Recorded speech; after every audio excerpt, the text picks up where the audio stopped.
សាររដ្ឋអាមេរិកកាលពីថ្ងៃអង្គារបានចេញមុខលោកដៃជួយជំរុញឲ្យគ្រប់ភាគីនៅក្នុងប្រទេសម៉ាដាហ្គាស្កាស្វែងរកដំណោះស្រាយសន្តិភាពដោយគោរពតាមសណ្ដាប់ធ្នាប់រដ្ឋធម្មនុញ្ញចំពេលដែលយោធាបានឡើងកាន់អំណាចក្រោយប្រធានាធិបតីរត់ចោលប្រទេស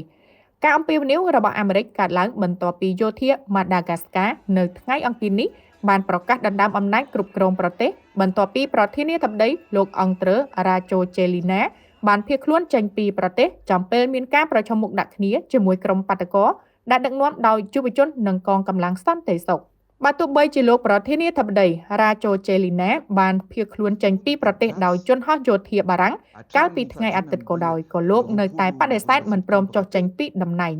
ចាន់ណាមិញវរៈស្នេហ៍ឯកមីកែលអង់ទ្រីយ៉ានីរីណាដែលបានដឹកនាំការបះបោររបស់ទីហ៊ានបានប្រកាសតាមវិទ្យុជាតិថាជើងបានដណ្ដើមអំណាចហើយថាយោធានឹងរំលាយស្ថាប័នទាំងអស់រួមទាំងរដ្ឋធម្មនុញ្ញក៏ត្រូវបានព្យួរលើកលែងតែរដ្ឋសភាជាតិប៉ុណ្ណោះគូបញ្ជាក់ថាភ្លើងវិបត្តិនយោបាយនៅម៉ាដាហ្គាស្កាបានឆាប់ឆេះឡើងបន្ទាប់ពីមានការតវ៉ាដែលដឹកនាំដោយយុវជនអស់ជាច្រើនសប្តាហ៍ប្រឆាំងទៅនឹងអំពើពុករលួយនិងអភិបាលកិច្ចមិនល្អ